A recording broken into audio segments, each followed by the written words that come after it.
this game was reflective of how the season has kind of gone, right? You kind of had to grind it out at first, then DeWanna comes in, delivers, you bring it home at the end, ultimately defying odds, and now you're wearing the finals shirt. How did this game encapsulate how the season has gone? Yeah, I mean, I think that's a good way to look at it. I would have felt like there were some better parts in between. It was a struggle for 3 quarters. I give Minnesota a ton of credit. That organization, that team, they got some really good players. What McBride did was super impressive. Yeah, I mean, for our group, we could have said, you know, we're just going to go to Game 5 in Minnesota and figure it out. It was ugly at times for us, but we kept fighting, and that's what we do. We're a gritty group. I don't even know what we were down, 13 or 14 to start the fourth, and we just kept playing. And when you do that, especially with this group, good things happen. So, Nate, hi, over here. Yeah. DeWanna and AT have had, in particular, an insane amount of playoff experience. How has that made it easier for you to get to this spot? Yeah, I mean, I'm sure that there was people wondering why I was playing DB at times in this series early. We went and got her for this reason. I told her after the game, the first 3 games weren't a big enough moment for her. She needed the fourth quarter to step up, and I mean, she hit some big threes. And you know, her experience, that's why you go get a player like that. Obviously, AT has had great moments for us all playoffs, but what DB did, because she hadn't particularly played that well in this series, and you know, just I got the ultimate trust in her. She's been through every experience, and I'm super happy for her to do this in front of this crowd. Nate, you and I, we talked a lot about kind of the construction of this team and how it's really a new era in Phoenix without BG and without Diana Taurasi. Knowing where your group started to where they are now, I mean,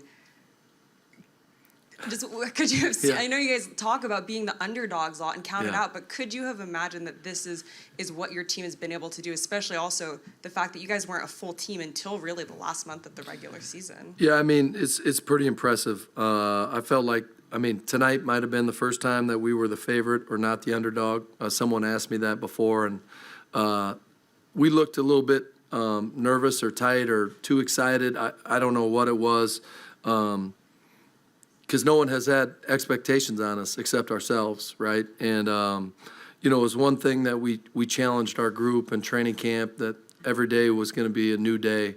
We were going to continue to come in and work. And, yeah, just to see the smiles and the pride and the togetherness for such a new group, it's pretty impressive. It really is. And, you know, we've got some great leaders here that have really poured into the group, and the young players have done a good job of responding. Nate, congratulations. Thank you. On your trip to the finals. Last year, you guys got swept out of the first round by the Lynx, and your team was the oldest by an average age in the league. And this year, it's the second oldest on average age, and you beat the #1 seed, most dynamic offense and defense all year. What does that speak to this in terms of what you said about this new group and having a league where youth counts, but experience is definitely important? Yeah, I mean, I think when Nick got the job, obviously the roster construction was a certain way. The hope was, you know, last year to put a competitive team around DT, and maybe possibly her last year. I thought we did that. We ran into a great group in Minnesota. Game 1 in Minnesota, you know, it's a 1-point game with a minute to go. And then Game 2, unfortunately, is in Minnesota. We didn't come back and get to play in front of the X Factor. You know, I think we were probably the 4th or 5th young or oldest team, and then we signed DB, and it probably pushed us to the second oldest. But we knew what it was when we signed her. You know, we've done a good job with our, you know, undrafted rookies and the last, you know, 4 or 5 on the roster. But, you know, you need veterans in this in this profession, right? They've been through it. The moments aren't too big, and they you know, the regular season is one thing, but the playoffs, they step up, and they've done that. Nate, you know, usually playoff basketball is known for kind of grinding out and really defensive and physical, but you guys were able to put together a 31-point fourth quarter at, you know, obviously the most crucial time of the season. What do you think led to that? Well, you know, unfortunately, they were down to a 7-player rotation. I thought in the first half, when we cut it, well, we tied it at the end of the half. That was huge for us. But for whatever reason, we kind of let our foot off the gas, and they got some transition threes. We really didn't have a choice, right? We were down 13.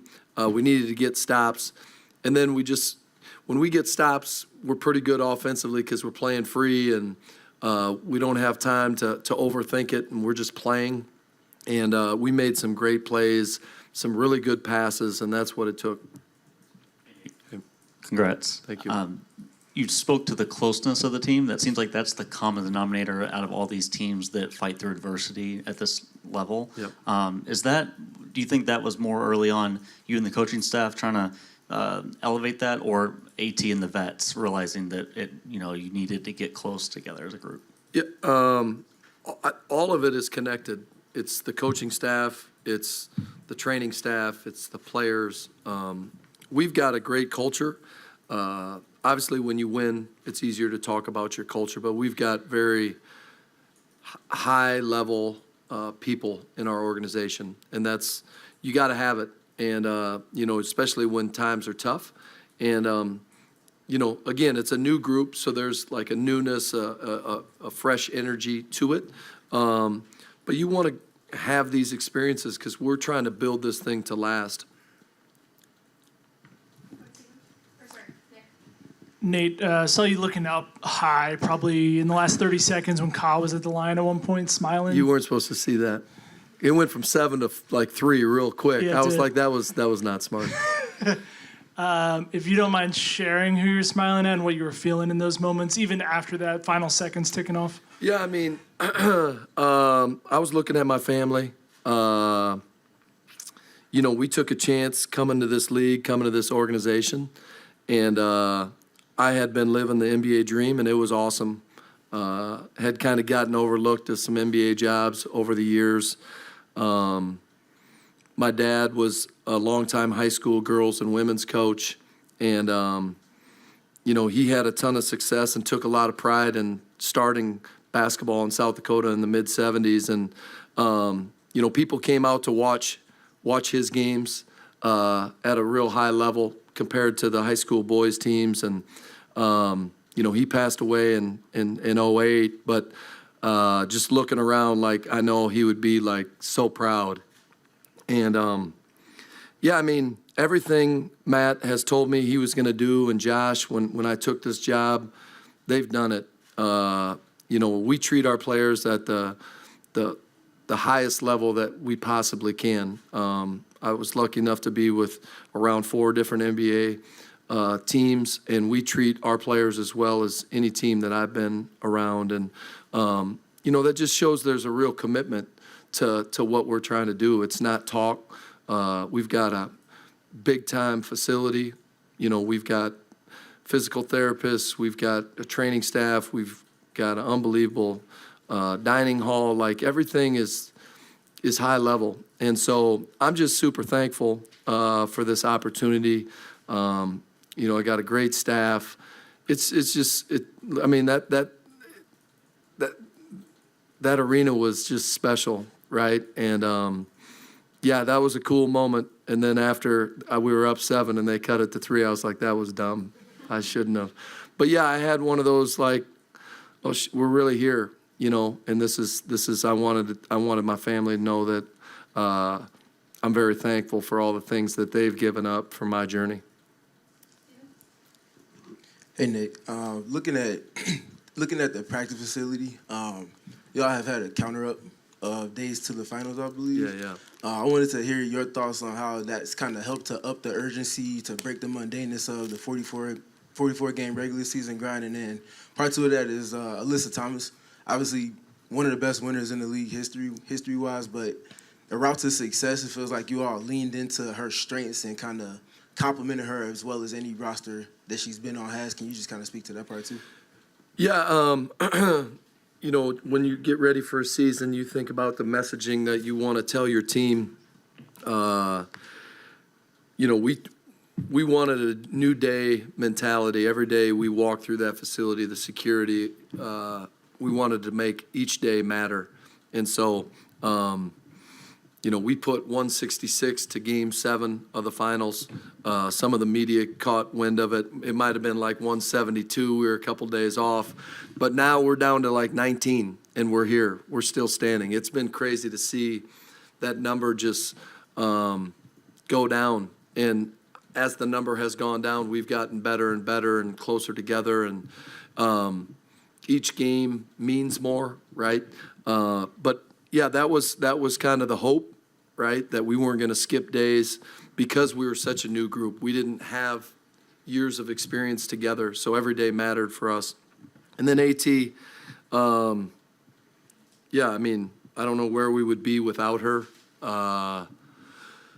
She's just, yeah, I mean, I've said it. She's special, and she's the ultimate winner. And it's too bad that people have continued to overlook her.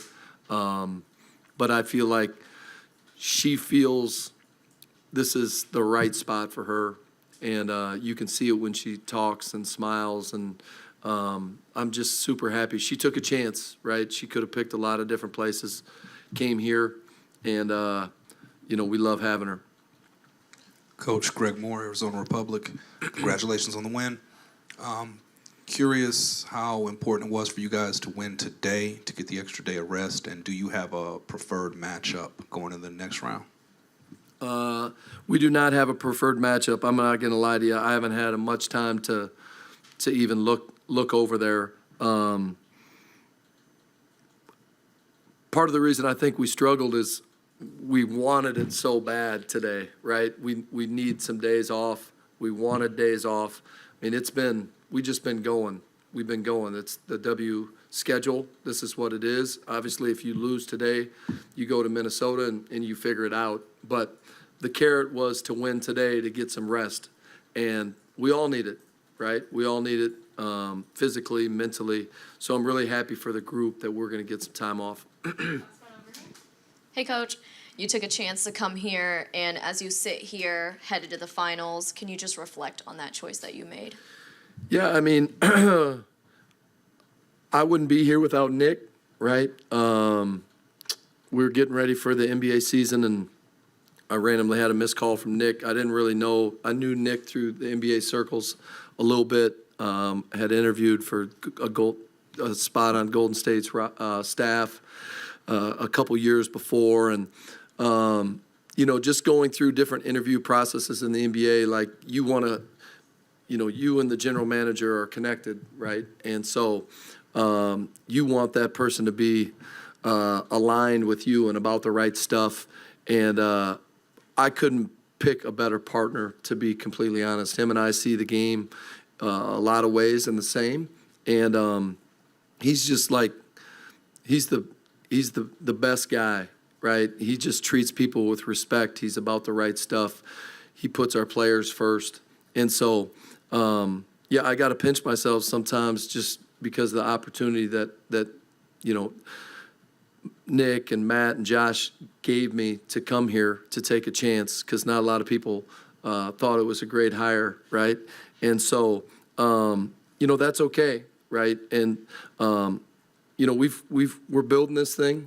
It's still early, but I think, you know, we're getting the respect around the league from agents and players, and that's extremely important because, you know, we do take pride in treating our people right, and it's a first-class organization. I mean, that crowd is rival to any NBA playoff game, and, you know, the city, the Valley, the X Factor has to get a lot of credit for that, and I hope that people around the nation see that, right? At times, unfortunately, I don't know why we're overlooked, but, like, this is a big-time place to play, and we're super proud of it.